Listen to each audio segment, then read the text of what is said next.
इस अनोखे कहानी की शुरुआत होती है वेरोनिका नाम की एक लेडी को दिखाते हुए, जिससे कि कुछ डॉक्टर्स उसका ऑपरेशन करके बच्चे को निकाल रहे थे। लेकिन यहाँ चौंकाने वाली बात तब हो गई जब वेरोनिका के पेट से लार्वा जैसा कुछ चीज बाहर निकली।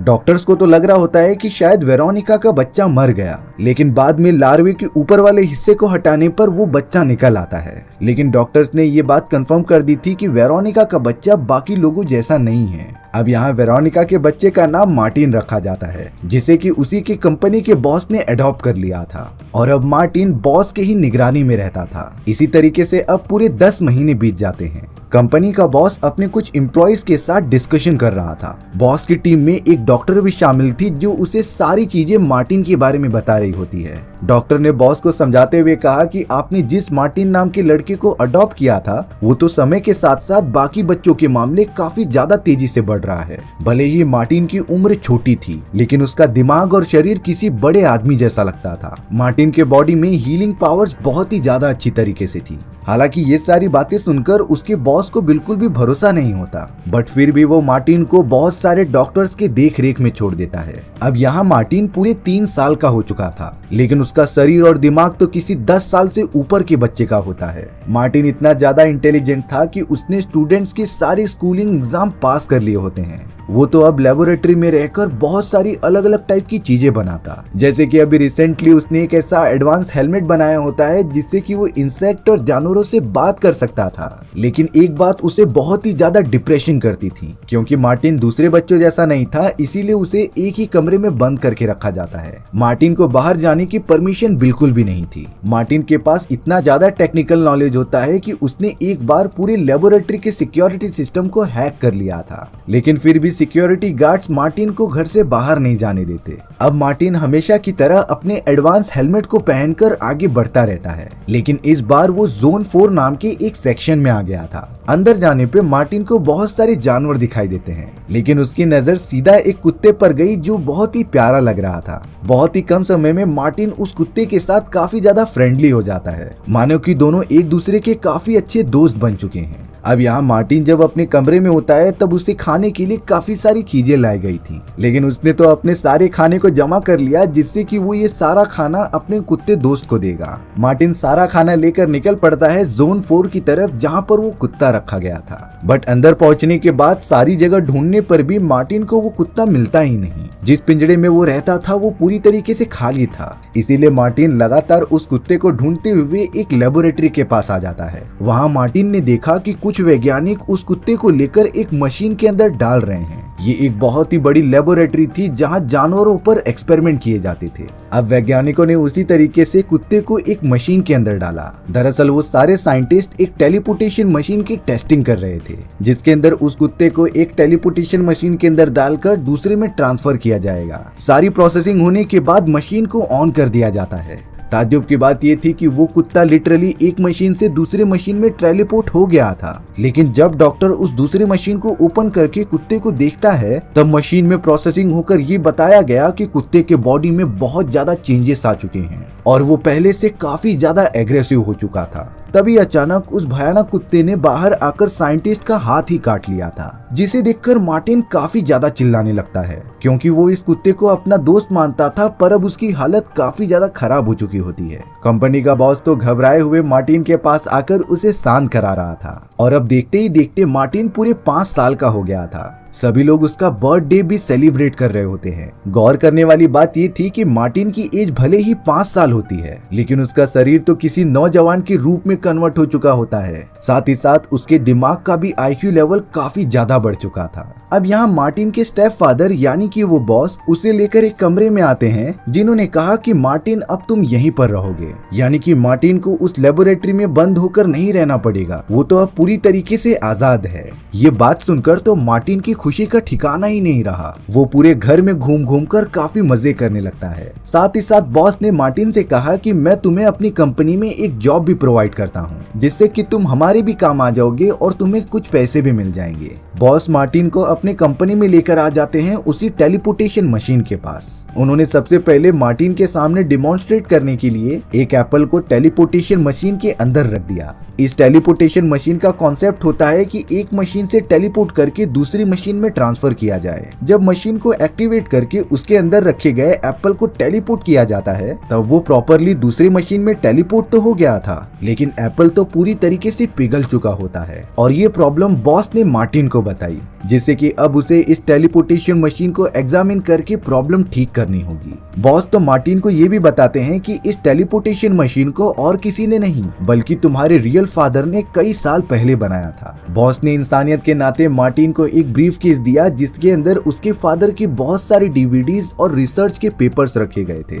मार्टिन तो जल्द से जल्द उन सारी चीजों को अच्छे से देखने लग जाता है। वो पहली बार वीडियो के अंदर अपने फादर को देख रहा था। मार्टिन ने तो धीरे धीरे अपने फादर द्वारा बनाए गए उस पूरे एक्सपेरिमेंट का जायजा ले लिया होता है और अब वो उसके अंदर मौजूद कुछ प्रोग्राम्स को यहाँ वहाँ करने लगा था। चौंकाने वाली बात ये होती है कि जिस प्रोग्राम को बनाने में मार्टिन के फादर को कई साल लग गए थे, उन सारे प्रोग्राम्स को मार्टिन बड़ी आसानी से समझ जाता है। मशीन की कोडिंग में कुछ चेंजेस करने के बाद मार्टिन एक टेलीफोन लेकर मशीन के अंदर रख देता है। एक्टिवेट करने के कुछ देर बाद ही वो टेलीफोन दूसरे मशीन के अंदर ट्रांसफर हो चुका था और टेलीफोन एकदम सही सलामत होता है। यानी कि मार्टिन ने किसी भी तरीके से एक छोटी प्रॉब्लम तो सॉल्व कर ली है, लेकिन अब उसने डिसीजन लिया कि वो जिंदा चीजों को टेलीपोर्ट करके देखेगा। मार्टिन तो पूरे लेबोरेटरी के अंदर कोई जिंदा चीज ढूंढने लगा था। तभी उसे बेथ नाम की एक वर्कर मिलती है। बेथ से थोड़ी बात करने के बाद मार्टिन उसके हाथ में रखे गए कैक्टस के पौधे को लेकर आ गया था, क्योंकि उसका प्लान होता है कि वो अब इस कैक्टस के पौधे को मशीन के अंदर डालकर चेक करेगा।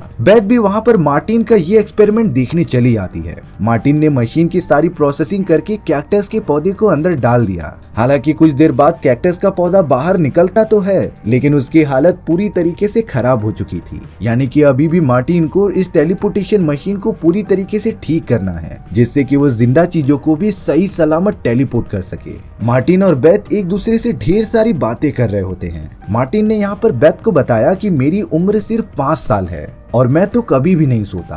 बेथ तो पता नहीं क्यों मार्टिन की बातों को कुछ समझ ही नहीं पाती। अब मार्टिन हमेशा की तरह डॉक्टर के पास अपना ब्लड चेकअप कराने आ जाता है। मार्टिन ने डॉक्टर को बताया कि इतने सालों में पहली बार उसे कुछ घंटों के लिए नींद आई थी और उसे अपने बॉडी के अंदर कुछ चेंजेस भी महसूस हो रहे हैं। यहाँ डॉक्टर ने जब मार्टिन का ब्लड कलेक्ट करने के लिए उसके बॉडी में इंजेक्शन घुसाया तब वो इंजेक्शन ही पूरी तरीके से टूट जाता है। ये चीज देखकर मार्टिन खड़ा हो गया था और कहने लगा था कि मुझे कोई भी टेस्ट नहीं करवाना। मार्टिन बड़ा गुस्सा होकर वहाँ से निकल गया। अब अगले दिन से बेथ भी मार्टिन की इस एक्सपेरिमेंट में उसकी मदद करने लगी थी। धीरे धीरे वो दोनों काफी अच्छे दोस्त बन जाते हैं और अब तो वो दोनों रिलेशन में भी आ गए थे। पर मार्टिन ने तो बेथ को साफ साफ बता दिया होता है कि वो 5 साल का है। बेथ समझ रही थी कि शायद मार्टिन अपने आप को छोटा दिखाने के लिए ऐसा मजाक कर रहा है। अब यहाँ एक दिन बेथ और मार्टिन एक पार्टी में आते हैं। वो दोनों तो कंपनी की पार्टी में बहुत ज्यादा एंजॉय कर रहे थे। तभी अचानक मार्टिन की नजर एक छोटे से ग्राउंड एरिया पर जाती है, जहाँ पर कुछ सालों पहले उसी के प्यारे कुत्ते के ऊपर रखा गया था जिसपे एक्सपेरिमेंट किए गए होते हैं। मार्टिन को उस कुत्ते की हालत देखी नहीं जाती, इसीलिए वो वहाँ पर चला जाता है। टेलीपोर्टेशन मशीन के अंदर जाने के बाद ही कुत्ते का पूरा बॉडी स्ट्रक्चर ही चेंज हो गया था। हाँ, शुरुआत में तो उस कुत्ते ने जैसे ही मार्टिन को देखा तब वो उसके ऊपर भौंकने लगा, लेकिन मार्टिन के पास जाकर उसे सहलाने पर कुत्ता पहचान जाता है कि ये उसका दोस्त मार्टिन है। यहाँ मार्टिन को बहुत ही ज्यादा दुख हो रहा था कि इस कुत्ते को इतना ज्यादा तकलीफ झेलनी पड़ रही है और ये सारी चीजें उस बेकार टेलीपोर्टेशन मशीन की वजह से हुई थी।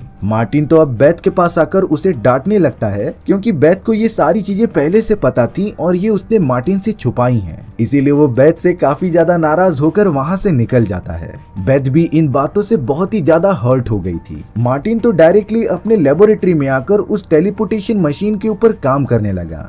मार्टिन अब अपने फादर द्वारा लिखे गए एक डॉक्यूमेंटेशन को पढ़ता रहता है, जिसमें लिखा था कि अगर तुम्हें टेलीपोर्टेशन मशीन का यूज करके किसी जिंदा चीज को टेलीपोर्ट करना है तब सबसे पहले उसकी पूरी बॉडी को स्कैन करना पड़ेगा। ये स्कैनिंग डीएनए और मॉलिक्यूलर लेवल पर होनी चाहिए। अब मार्टिन यहाँ पर कुछ ही दिनों बाद बेथ से वापस दोस्ती कर लेता है और अब दोनों ही मिलकर अपने एक्सपेरिमेंट को और भी अच्छा बनाने में लग गए थे। यहाँ बेथ के पास एक बहुत ही प्यारी बिल्ली होती है जिसे कि मार्टिन अपने हाथ में लेकर उस टेलीपोर्टेशन मशीन की तरफ जाने लगा था। यानी कि मार्टिन का प्लान होता है कि वो टेलीपोर्टेशन मशीन में इस बिल्ली को डालकर देखेगा। हालांकि बेथ मार्टिन को ये करने से साफ साफ मना कर रही थी, लेकिन मार्टिन उससे भरोसा दिलाता है कि इस बिल्ली को कुछ भी नहीं होगा। और जब लिटरली मार्टिन ने उस बिल्ली को मशीन के अंदर डाला तब वो एकदम अच्छी तरीके से दूसरी तरफ टेलीपोर्ट हो जाती है। यानी कि इस टेलीपोर्टेशन मशीन में जो पहले खराबी थी वो अब पूरी तरीके से ठीक हो चुकी होती है। बेथ भी इस बात से बहुत ज्यादा खुश हो गई थी। इन सारी चीजों के बाद तो बेथ और मार्टिन एक दूसरे से काफी ज्यादा क्लोज आ जाते हैं। दोनों एक दूसरे के साथ काफी अच्छा टाइम भी स्पेंड करने लगे थे। बेथ जब मार्टिन के साथ सोई हुई होती है तब उसने उसके हाथों पर बहुत सारे घावों को देखा। ये घाव तो बहुत ही ज्यादा अजीब तरीके के दिखाई दे रहे थे। जब मार्टिन को भी ये चीजें पता चली तब वो समझ ही नहीं पा रहा था कि आखिर ये चीजें हो कैसे रही हैं। मार्टिन तुरंत अपने बॉडी को दिखाने के लिए डॉक्टर्स के पास चला गया था, बट डॉक्टर एग्जामिन करके बोलते हैं कि ये तो थोड़ा सा इन्फेक्शन है जो कि जल्द से जल्द ठीक हो जाएगा। लेकिन मार्टिन को ये कोई आम बात नहीं लग रही होती, क्योंकि उसे अपने अंदर से कुछ अजीब टाइप की फीलिंग्स आ रही होती हैं। बट समय के साथ साथ मार्टिन के बॉडी पर लगे हुए घाव अचानक बढ़ते जा रहे थे। बेथ यहाँ ऑर्गेनाइजेशन में मार्टिन से मिलने तो आती है, लेकिन उसे लेबोरेटरी के मैनेजर्स मार्टिन से मिलने ही नहीं देते। उन्होंने बेथ का ट्रांसफर एक दूसरी जगह कर दिया था जिससे कि वो मार्टिन के पास ना जा सके। हालांकि बेथ मार्टिन से बहुत सारी बातें करना चाहती थी, लेकिन उसे अपना पॉइंट ऑफ व्यू रखने का चांस ही नहीं मिलता। यहाँ मार्टिन भी लगातार बेथ को कॉल करने की कोशिश कर रहा था, लेकिन उन मैनेजर्स ने टेलीफोन लाइन में ऐसी सेटिंग्स कर दी होती हैं जिससे कि वो दोनों बात नहीं कर पाएंगे। बट ये सारी चीजें मार्टिन के लिए कुछ भी नहीं था। उसने टेलीफोन को निकाला और अपनी दिमाग की मदद से कुछ, जिससे कि कुछ ही देर के अंदर अंदर वो बेथ से कनेक्शन एस्टेब्लिश कर लेता है। मार्टिन तो बेथ से पूछने लगा था कि आखिर तुम इतने दिनों से मुझसे मिलने क्यों नहीं आई। तब बेथ बताती है कि तुम्हारे मैनेजर्स ने मुझे अंदर घुसने नहीं दिया। और तो और बेथ ने मार्टिन को एक बहुत ही इंपॉर्टेंट बात बताई कि तुम्हारे कमरे के अंदर बहुत सारे कैमरास लगे हुए हैं जिन्होंने हमारे इंटीमेट सीन्स को रिकॉर्ड किया है। मार्टिन को जब ये सारी बातें पता चली तब वो पूरी तरीके से आग बबूला हो जाता है। वो एकदम गुस्से में अपने कमरे के चारों तरफ कैमरास ढूंढने लगा था। उसे कई कैमरा मिल भी जाते हैं जिन्हें डिस्ट्रॉय करते हुए वो कंट्रोल रूम के अंदर चला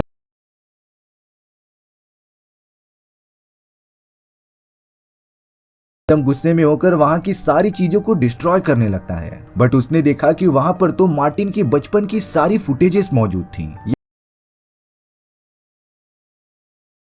रहे हैं मार्टिन को उन फुटेजेस के अंदर अपने फादर की एक क्लिप मिलती है। मार्टिन के फादर कह रहे थे कि शुरुआत में तो मेरी बॉडी बहुत ही ज्यादा अच्छी थी, लेकिन धीरे धीरे मैं एक खतरनाक क्रिएचर में कन्वर्ट होता चला गया। यहाँ मार्टिन को अंदाजा हो गया था कि वो भी अपने फादर की तरह एक खतरनाक क्रिएचर में कन्वर्ट हो जाएगा। अब वहाँ मार्टिन के स्टेप फादर यानी कि कंपनी के ओनर आ चुके थे, जो मार्टिन को सारी रियलिटी बताते हैं कि तुम कभी ठीक नहीं हो सकते थे, इसीलिए मैंने तुम्हें हमेशा ऑब्जर्वेशन में रखा, जिससे कि तुम एक समय के बाद खतरनाक क्रिएचर में कन्वर्ट हो जाओगे और मैं तुम्हारा यूज करके पूरी दुनिया पर राज करूंगा। मार्टिन अपने स्टेप फादर से ये सारी बातें सुनकर बहुत ही ज्यादा रूठ जाता है, इसीलिए वो तुरंत ही लेबोरेटरी से दूर भाग गया था। अब यहाँ बॉस अपनी पूरी टीम के साथ टेलीपोर्टेशन मशीन को ऑपरेट करने आ जाता है, लेकिन जब वैज्ञानिकों ने उस मशीन को ऑन किया तब वो एक पासवर्ड के तौर पर मैजिक वर्ड मांग रहा था, जो कि सिर्फ और सिर्फ मार्टिन को ही पता होती है। वहीं दूसरी तरफ मार्टिन डायरेक्टली बेथ के घर पर चला गया था। शुरुआत में तो बेथ मार्टिन के चेहरे को देखकर बहुत ही ज्यादा डर जाती है, क्योंकि मार्टिन का शरीर अचानक से बदलने लगा होता है।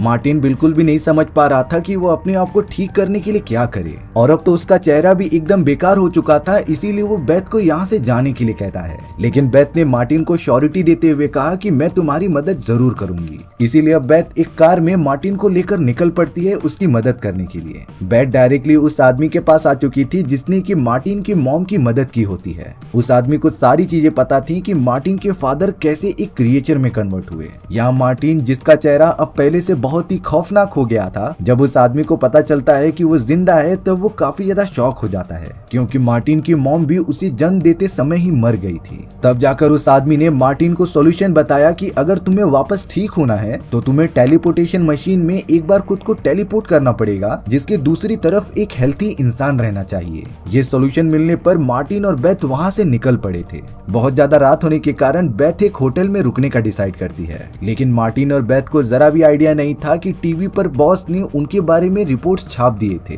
क्योंकि उसे किसी भी हालत में मार्टिन को खोजकर टेलीपोर्टेशन मशीन का पासवर्ड जानना था। एक रात के लिए होटल परचेज करने के बाद बेथ ने देखा कि मार्टिन उससे दूर भाग रहा है। बेथ तुरंत ही मार्टिन के पास जाकर उसे संभालती है। मार्टिन का साफ साफ जवाब था कि वो बहुत ही ज्यादा बदसूरत हो चुका है, इसीलिए अब बेथ को उससे छोड़कर कहीं दूर चले जाना चाहिए। लेकिन बेथ थोड़ा सा भरोसा दिखाती है और मार्टिन को वापस होटल में लेकर आ जाती है। बेथ यहाँ पर सोई हुई थी, तभी उसकी नींद आधी रात को खुलती है। मार्टिन तो सोफे के ऊपर बड़े खतरनाक तरीके से सोया हुआ था। उसका चेहरा तो एक डरावनी क्रिएचर में कन्वर्ट भी होने लगा होता है। ये देखकर मार्टिन ने बेथ को खुद ही कहा कि तुम यहाँ से चली जाओ। बेथ के पास अब और कोई रास्ता नहीं होता, इसीलिए वो होटल से तो चली जाती है, लेकिन उसने कॉल करके खुद ही बॉस के लोगों को बुला लिया था, जिससे कि वो मार्टिन का कुछ ट्रीटमेंट कर सकें। सुबह होते ही बॉस के सारे लोग होटल में पहुंचते हैं और मार्टिन को लेकर लेबोरेटरी के अंदर आने लगते हैं, क्योंकि उस टेलीपोर्टेशन मशीन में जो पासवर्ड लगा था वो करेक्ट डालना बहुत ही ज्यादा इंपॉर्टेंट होता है।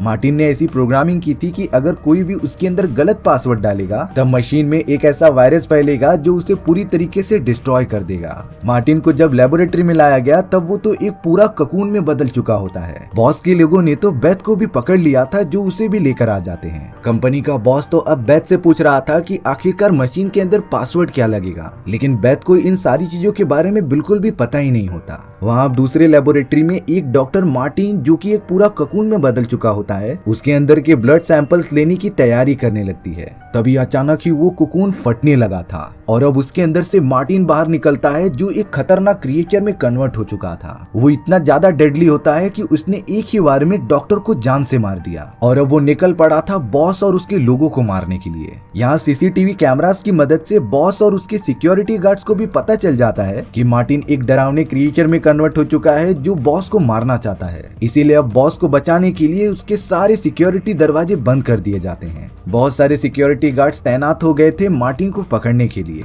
यहाँ पर बॉस ने साफ साफ कमांड दे दिए होते हैं कि मार्टिन को जान से कोई नहीं मारेगा, मुझे उसे पकड़ना है ताकि उसके बॉडी पर एक्सपेरिमेंट करके उसी तरीके के बहुत सारे क्रिएचर्स बना सकें, जिनसे कि वो जो चाहे वो करवा सकता था। तभी अचानक उस जगह पर लाइट चली जाती है। सभी लोग यहाँ वहाँ देख रहे थे कि मार्टिन आ न जाए। तभी अचानक मार्टिन ऊपर के ग्लास को तोड़ते हुए अंदर कूद जाता है, जिसने एक एक करके बॉस के सभी सिक्योरिटी गार्ड्स को मारना भी स्टार्ट कर दिया था। उसकी पूरी बॉडी एकदम से रेडियो एक्टिव होती है, जिसे कि अगर जो भी टच कर रहा था उसकी स्किन पूरी तरीके से जल जा रही होती है। बॉस ने देखा कि उसके लगभग सिक्योरिटी गार्ड्स मारे जा चुके हैं, यानी कि अब उसे मार्टिन को जान से मारना ही पड़ेगा। बॉस जैसे ही गन उठाने जाता है तभी पीछे से बेथ आकर उसे पकड़ने लग गई थी, क्योंकि वो नहीं चाहती कि बॉस मार्टिन को जान से मारे। लेकिन बॉस ने बेथ को दूसरी तरफ धक्का मारकर गन की मदद से मार्टिन पर गोलियां चला दी थी। मार्टिन, जो कि एक क्रिएचर में कन्वर्ट हो चुका होता है, वो पीछे जाकर गिर गया था। लेकिन यहाँ बॉस जब मार्टिन के पास आकर उसे दूसरी बुलेट मारने जाता है